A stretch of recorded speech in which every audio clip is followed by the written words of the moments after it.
If you're just sitting on your Ethereum and Bitcoin and not having it work for you, then you came to the right place, because in this video, I'm gonna go over the upcoming Boyco campaign from Berachain, as well as go over some of the different vaults in order to qualify for upcoming airdrops, as well as different yield opportunities. My name is Jason, and I cover some of the hottest things happening in the crypto space. And before getting into this video, make sure to always do your own research, like, subscribe, and join our free alpha group Jellycubes in the description of this video to stay on top of these different plays. And without further ado, let's get into it. If you guys don't know anything about Berachain, I've actually made a video in the past, like months ago, covering Berachain, but it's an upcoming layer 1 that's an equivalent to an EVM that's built on the Cosmos SDK, and I believe that Berachain is going to have a lot of momentum over the next coming months, especially once they release their mainnet. They're a very interesting chain using a new proof of liquidity concept, and the actual community is very hardcore for the ecosystem, and you can start earning a yield right now using your Bitcoin and Ethereum. On Christmas Day, they announced 5 different vaults that you can actually deposit assets in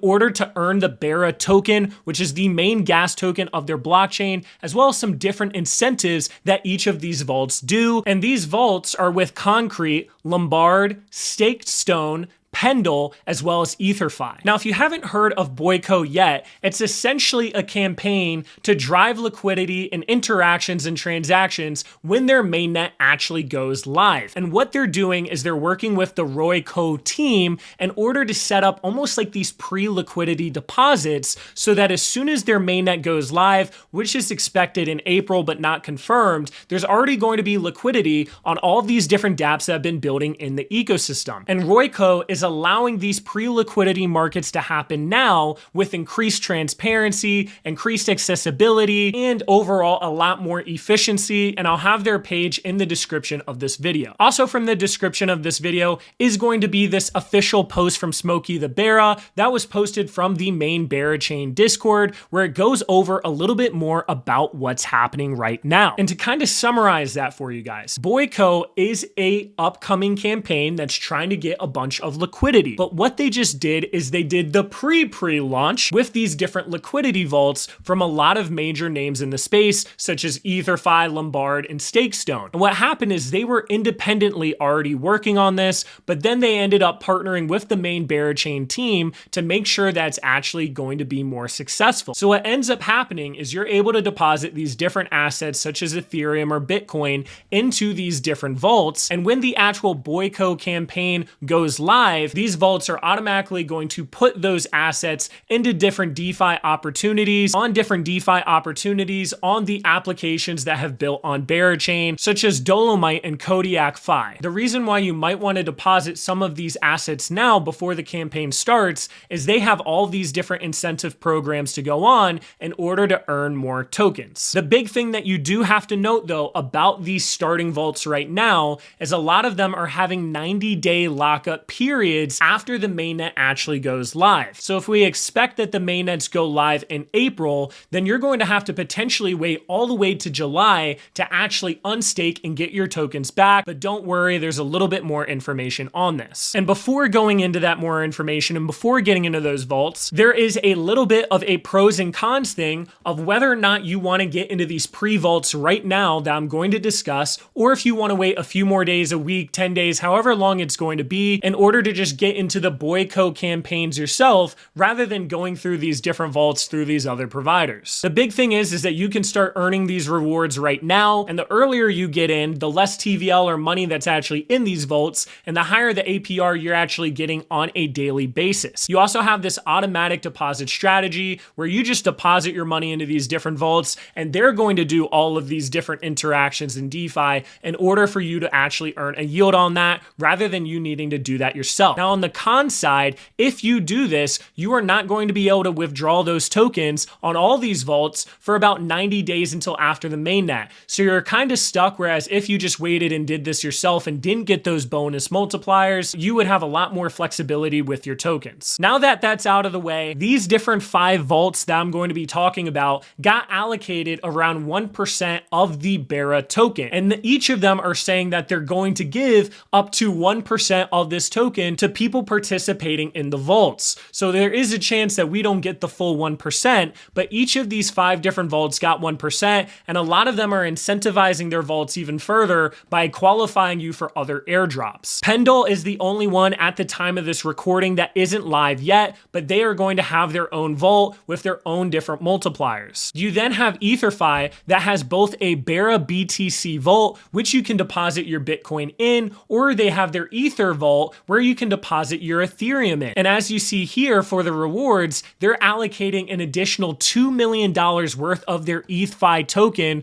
for people that are depositing into this vault. And then on top of that, you should be able to get up to that 1% of BERA token, which is once again the main gas token of the Berachain. They're also saying that you can get some Kodiak rewards for their actual token airdrop. On top of that, Dolomite, they also have Goldilocks, they have Vita, and then they have some other EtherFi loyalty points. They even have Babylon as well as Lombard. So depositing in this vault not only will qualify you for BERA tokens, but on top of that, that's going to qualify you for all of these other future token airdrops, as well as that $2 million in ETHFi that they're going to be distributing. One thing to note is that as more people deposit money into these different vaults, the overall TVL is increasing. And the higher the TVL in these vaults, the less reward that you're going to get. And that's one of the incentives of depositing earlier, is you're able to get much more points every single day before more people end up depositing their money. And if you've watched some of my past content, this is exactly what happened with Merlin Chain, where you were able to deposit Bitcoin, and the earlier you deposit it, the higher the APR, the higher the yield you got. So just realize if you're watching this video in the future and you're not subscribed, the actual TVL might be significantly higher.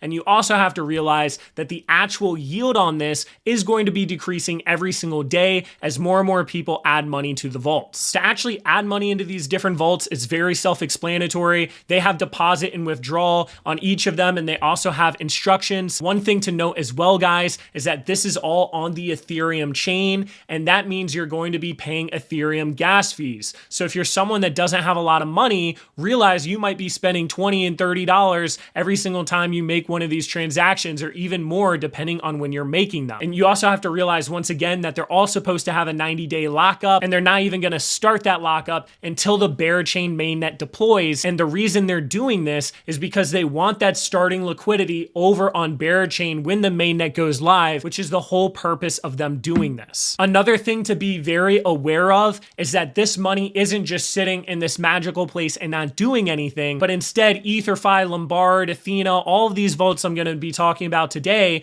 are actually allocating those resources into different aggregated DeFi yield opportunities that are happening on the main Berachain blockchain on their mainnet. So even on the EtherFi site, they have the highlights and risk where they're talking about how you can get outsized rewards by being an early supporter. They also have these special programs in order for you to earn additional airdrops as well as those bonuses. And then you're able to get different DeFi yields and blends without actually having to do anything. On the flip side, one of the risks on top of the lockup is not only can there be a smart contract hacker exploit, but on top of that, this vault does liquidity provision, which can result in impermanent loss. So realize if you put Ethereum in today, you put 1 Ethereum, there is a chance that they add liquidity and do this different DeFi stuff where you could end up getting less than 1 Ethereum back, or you could end up getting more than 1 Ethereum back. And there's not enough details right now for me to give the confidence to you guys on what exactly is going to happen. I also want to say here, because I did a tremendous amount of research on this, because it was honestly way too complicated and the information was way too spread out, that where I'm getting this 1% of the Berachain rewards and that BERA token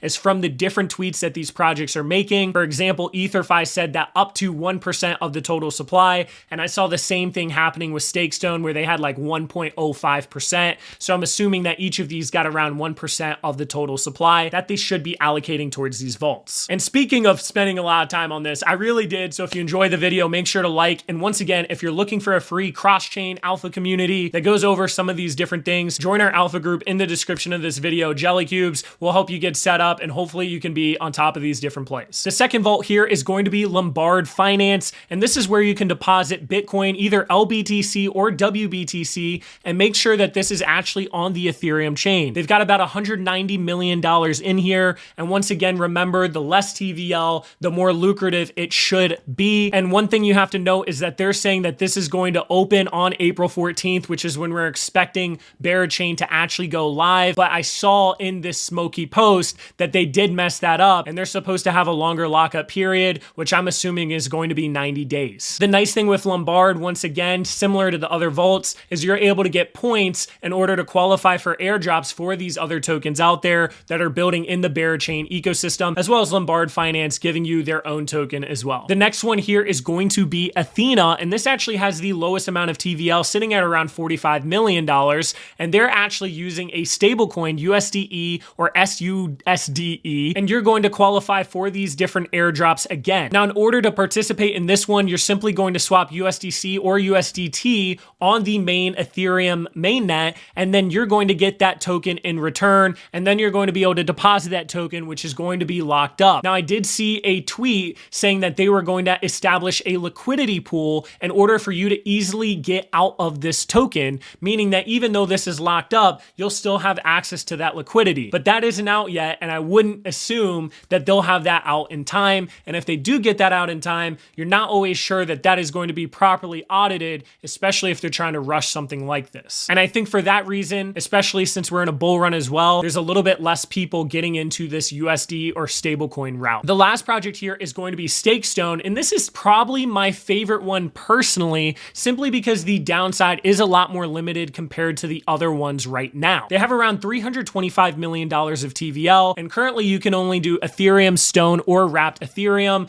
but supposedly they're going to be adding their liquid Bitcoin soon. Now, the reason that I personally like the Stakestone is, one, they haven't come out with their token yet, two, there's a decent allocation for this specific vault for their token, and three, they have a lot of liquidity for this pair that they're having here. So for example, you're going to be depositing your Ethereum, and you're going to get one BERA stone for each Ethereum you have. But what they're doing is they're providing 5 to 6 times the amount of points, or in a sense yield, for this vault if you're providing liquidity. And because of that, there's $221 million worth of liquidity that's within a very specific range, and that means that you can easily get out of this BERA stone without having a lot of impermanent loss. So if you're someone that's worried about locking up your money all the way until July, most likely, you can simply deposit into here, still get a yield. Yes, it won't be as high because a lot more people are doing this, but if you're willing to provide that liquidity, you're going to get a much larger boost on this. And if you don't want to provide that liquidity, you're at least going to be able to use this BERA stone within the ecosystem to get even more points when the actual Boyco and mainnet goes live. But on top of that, worst case scenario, you can go over to Uniswap, guys, and you can currently sell that 50 BERA stone that you get and sell that for 49.8 Ethereum. And I don't think this many people watching my video probably have 50 Ethereum that they're just throwing at these different things. But if you did have 50 Ethereum, there's very little impermanent loss. So this is by far the most liquid option here. Now that all that's out of the way and you guys know a little bit more about how this works, what are my personal thoughts and how much do I think this is going to make? Well, right now we're assuming that there's about a 5% allocation, 1% to each of these different vaults, which is an assumption. And we're also assuming here that they are actually going to give the full 1%, which who knows if they are actually going to follow through on that or not. So realize that these numbers are probably complete BS, but I at least wanted to include them in here. And you also have to realize there's going to be a lot more TVL towards the end of this. And to the best of my knowledge, there's no time where they're cutting this off. So we could really end up getting a lot of APR in the future. But right now, as it currently sits, we have around $750 million of TVL between these different 4 vaults. And what I did is I said, hey, if that BERA token goes to 1 billion, 1.5 billion, 2 billion, 2.5 billion, or 3 billion, which I think is probably a very fair range, what is the actual value of the BERA token that they're giving out? So at a $1 billion valuation, if we did 4% of the BERA tokens instead of 5%, because Pendle isn't live yet and that's going to get more TVL, we're looking at around a 4% return on your investment over a 7-month period, and all the way up to a 12% return on your investment for a 7-month period if it went to a $3 billion FDV. Now realize once again, there are a lot of variables into this, and realize more importantly, this is only considering the actual BERA token, and it's not considering all of these other airdrops. So in the most bullish situation, let's say the actual TVL didn't change much, and by the way, I did a 1 billion TVL instead of 750 million, we would be looking at a 12% at a 3 billion FDV, meaning every $1,000 you locked up for this 7-month period, you're going to be getting $120, which is a lot higher than the current 2 to 3%. That's also not including including all of the different airdrops that you can qualify for with Lombard or with Stakestone or with EtherFi, which is definitely going to increase this actual return. So kind of my overall thoughts here, if you're someone with a ton of Bitcoin and Ethereum and you're not planning on selling it within the next 7 months, then I think depositing into these different vaults, especially before a lot of people do it, is going to give you a pretty decent ROI and is definitely going to outpace simply staking your Ethereum and will probably qualify you for a decent amount of airdrops. If you don't have a lot of money and you don't want your money locked up, then it might not be worth the gas fees transacting in this at this point in time, or you might want to go the Stakestone route where there's already a lot of liquidity, where you know worst case scenario, you just sell that BERA Stone Ethereum and then get your regular Ethereum back, and then boom, you're liquid again and you were able to earn these yields. Just realize that they have the highest amount of TVL right now, and because of that, your APR is going to be lower compared to the other vaults that are currently out there. I would then say, as a final note here, if you're someone that doesn't want to lock up any of your crypto and you might want to sell it at any point in time, then it doesn't really hurt to just wait for the main Boyco event. Like I said, this is not the main Boyco campaign similar to Blast where they're trying to get a bunch of people into their ecosystem and there's a bunch of rewards. This is like the pre-campaign to the campaign that is a pre-campaign to the mainnet, right? So worst case scenario, you can just wait for the main campaign to come out, which is Boyco, that should be announced sometime in the next couple weeks here. And then when you actually deposit into these different liquidity vaults, you shouldn't have any sort of lockup period compared to these different 5 vaults that I just covered. So that's definitely going to give you a lot more flexibility, even though it requires a little bit more work on your front, and you probably won't qualify for all those other airdrops and incentives that those different 5 vault programs have. And it kind of as a final thing to note, there might be a lot of people that are just waiting for Boyco to go live, and then once that goes live, they might decide to go into these vaults, and they missed out on this higher APR during this time simply because there were a lot of other people waiting and they didn't deposit into these vaults yet. So yeah, I know this was a ton of information here. It was really compressed, but I do think there's an opportunity here, especially for people that have a lot of Ethereum and Bitcoin sitting around that aren't looking to sell anytime soon, to simply deposit into some of these different vaults, maybe spread it between a few of the different vaults. And if you're someone that wants to be a lot more liquid, either wait for that Boyco event and deposit into different vaults that are happening there, or go to the Stakestone one where you know you can always sell on Uniswap worst case scenario. But yeah, guys, that pretty much wraps up this video. Hope you all enjoyed it. I'll be making more Berachain content in the future because I think this is going to be a major blockchain with a lot of opportunities. So if you're into that, subscribe. And once again, check out Jelly Cubes in the description of this video. It's a free Discord right now. You can join in, say what's up, and look for some alpha. That wraps everything up. Hope y'all had an awesome day and catch y'all later.